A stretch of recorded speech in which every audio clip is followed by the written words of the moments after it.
So the legendary Ghostface doesn't think all Wu-Tang albums are actually Wu-Tang. Now, we all were outside, man. We get it.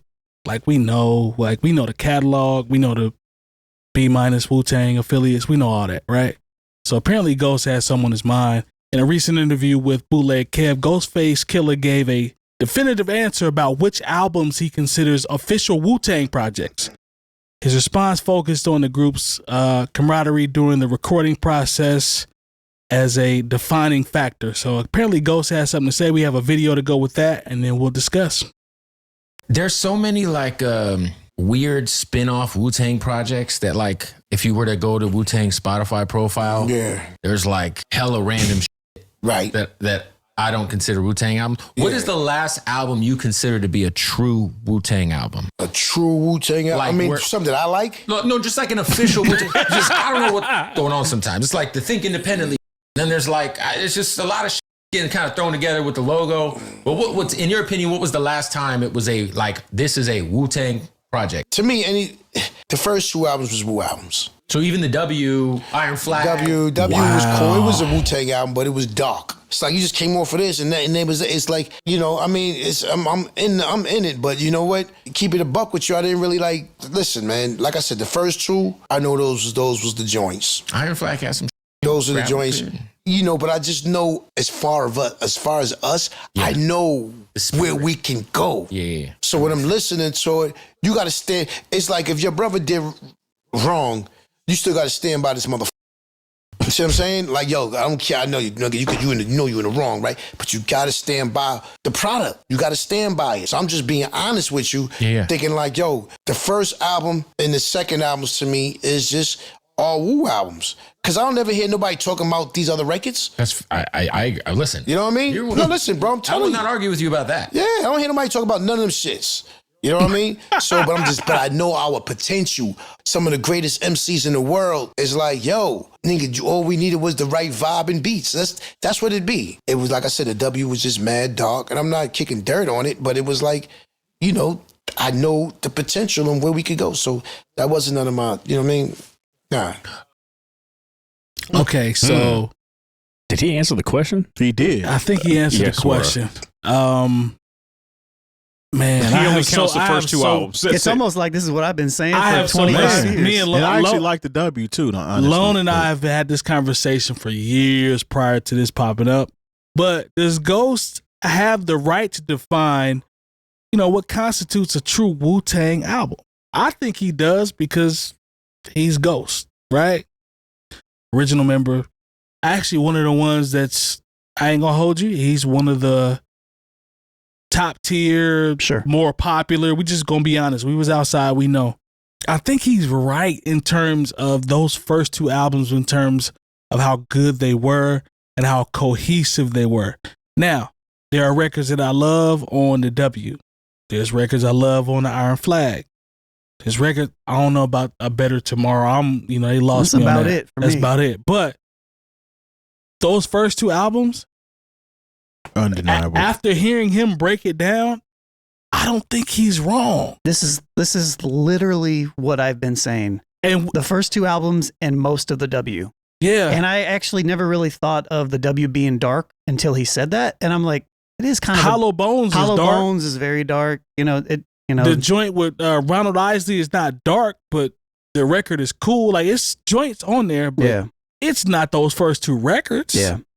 But he talked about the camaraderie between them being there and in the place and working together and what they can do. Yeah. And I think that is a lot that's behind what he's saying as well. Guess what that is? What's that? Accountability. That is. See, I think I misinterpreted that entire segment because the way that I interpreted Bootleg Kev, he specifically mentions Think Differently. Yeah. Which, if you guys remember that project, that was about, it was the Killah Priests and it was had the Apple joint on the cover. It was the Wu Phillies. I was thinking Ghost would have responded about Killah Army, and about Papa Wu. Come on, Wu Gambinos. I thought that what that was the about. Swarm.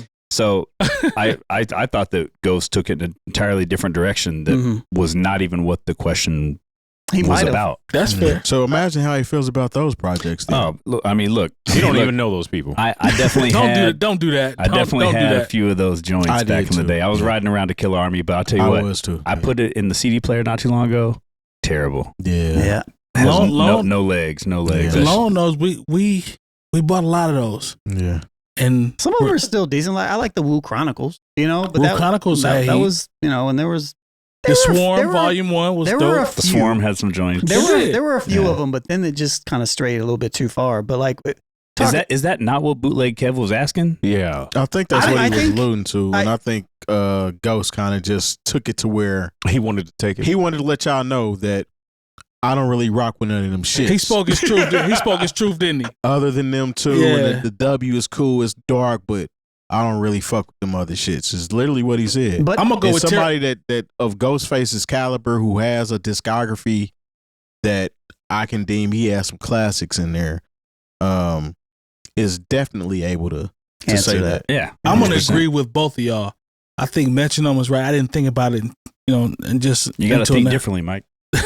Well I think played. he still answered the. Ironically, answered he it. still answered the question. But yeah. Metronome is right because a bootleg cat, like what he threw out there, those are the affiliate ones that you and I have talked Man, he's about like, for years. there's so many of these random people using the logo. Who are these people? But to Yeah. Terry's point about Ghost being able to just stand in the paint and actually tell his truth, he spoke about the Wu catalog Right. while also covering, I think, he don't realize it, but he covered the other part of it as well. You know what I'm saying? Yeah. Well, look, I'll just be honest.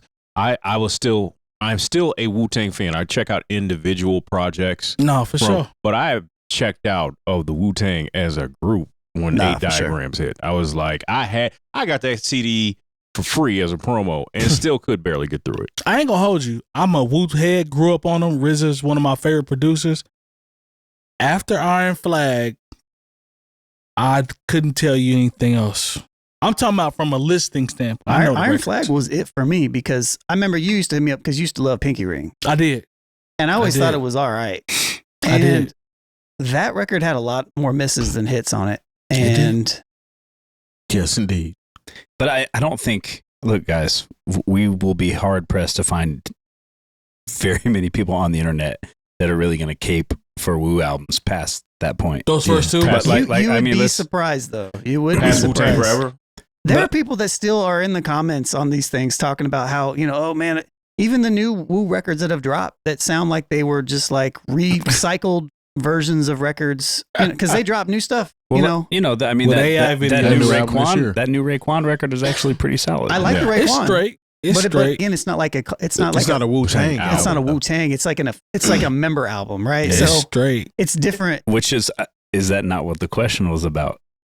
I don't think so. Nah. Well, maybe. I think I don't that's. know, I man. think, The reason why I was Because I think Ghost would have acknowledged that he got some classic joints by himself yeah. if it was definitely go back about. and watch that video again. Watch how Bootleg Kev starts it. He's talking about going to Wu-Tang Spotify, and he specifically mentions Think Differently. Think does, differently. yeah. Yeah. He's talking about. Yeah. He's talking about. Affiliate with the logo projects. on it. He's talking about what is the requirement to be a Wu-Tang album. We know that Wu-Tang Clan making albums together qualifies as a I Wu think album. Ghost spoke his truth, He did, and but- he probably missed the mark, yeah. if we will. But I think he been holding that like, yeah, them first two albums was cold, but But I also don't think he was referencing any solo work No. from a Wu-Tang member. Like, because Ghost has classics. multiple. Ray has obviously them. Yeah, he Ray, does. Method Man. You know, so I mean, like, But one of the things I'm looking at right now, I'm looking at the Wikipedia, not that this is to be completely trusted. Throw the but, CDs on the table. The last thing that isn't Once Upon a Time in Shaolin, which wasn't that the The one-off secret album. yeah, that's the one that was a know, secret joint. Yeah, was A Better Tomorrow. That's 2014. Now I thought but maybe that was just a Mathematics Presents Wu-Tang album, the one that came out earlier this year, and we reviewed the AI video. yeah. I I remember that. thought, this is a Wu-Tang album. I gave it a couple spins. There was some stuff on there I liked. But Yeah. apparently that's not a Wu-Tang album. Mm-hmm. I thought that shit was mid as I said a couple. Yeah, a couple. I didn't- He It did say wasn't- a couple. He you did know. say a couple. It's And not. the only reason I say that is because like I don't hate mathematics, but like there's a distinct difference in sound quality between Raekwon's new album and that Wu-Tang stuff. Yeah. Can't and the argue with Raekwon that. stuff is kind of like, I liked it. I listened to it and I enjoyed most of it.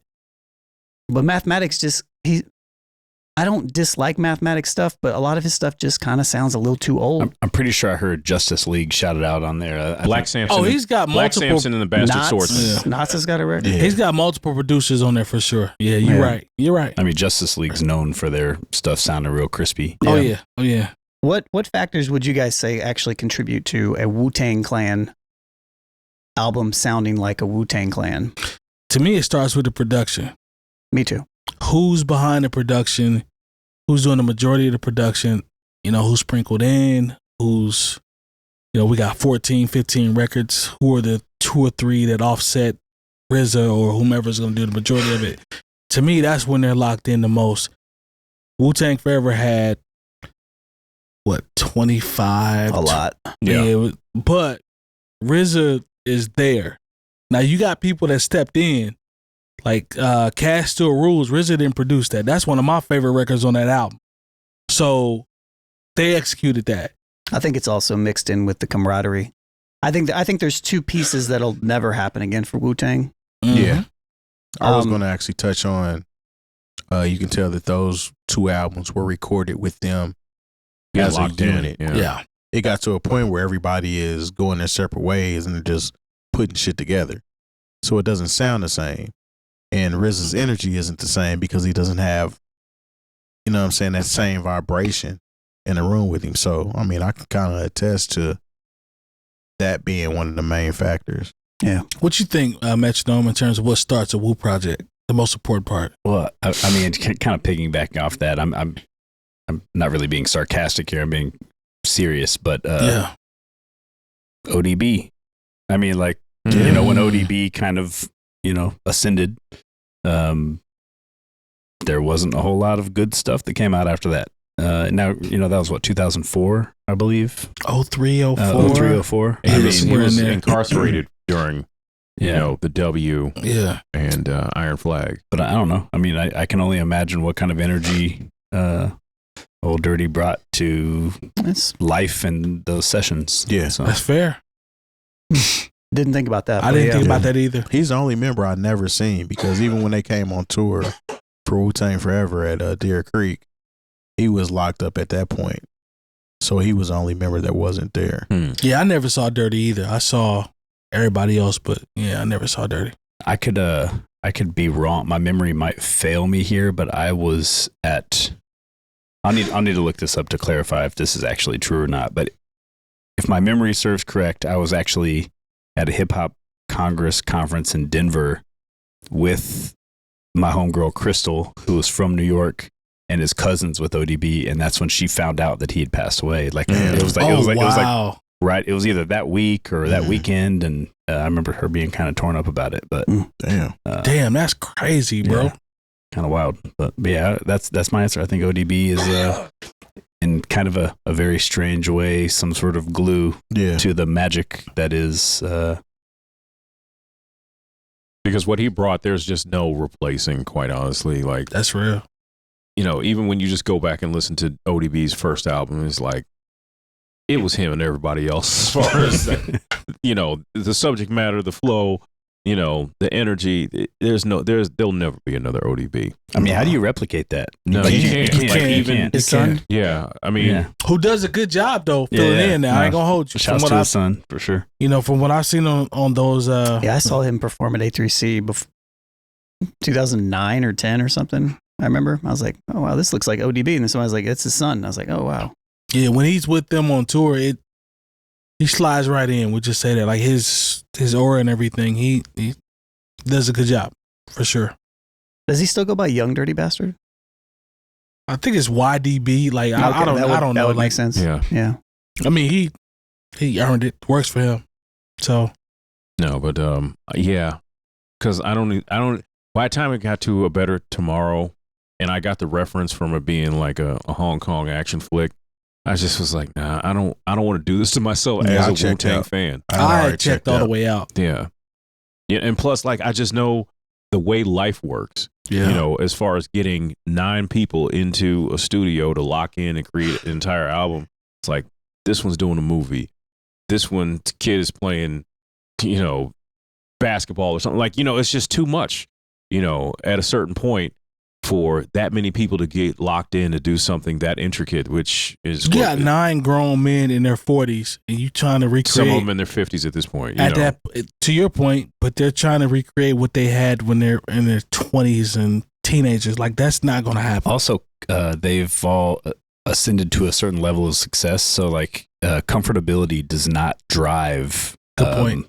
Yeah. I don't know, really, what's the word I'm looking for? Like... really powerful. I know where you're going. Typically, you know what I mean. Their backs aren't against the wall. Yeah, like on Fish Scale, like they couldn't clear the sample from Rocky 3, so they had to somebody. He was like, "You haven't been hungry since you won that belt." Mickey's trying to talk to Rocky, and like there's certain people, members of the group, they're not hungry. I mean, they're not hungry, not in as far as like them not having any artistic integrity. But it's like, I don't have to rap to eat. Like, this isn't make or break for me. Like, that first album, and maybe even that second album, depending on what position certain members were in, Perhaps. was make it to break it. Honestly, to me, the second album sounded like they was more hungry. Yeah, because they had to solidify their position, And it was like, okay, can we really do it again? By the time they got, like I said, it's just too hard to put that many voices and personalities into one room. Yeah. I'm glad they even got that documentary done for Showtime a few years ago. That wasn't a given.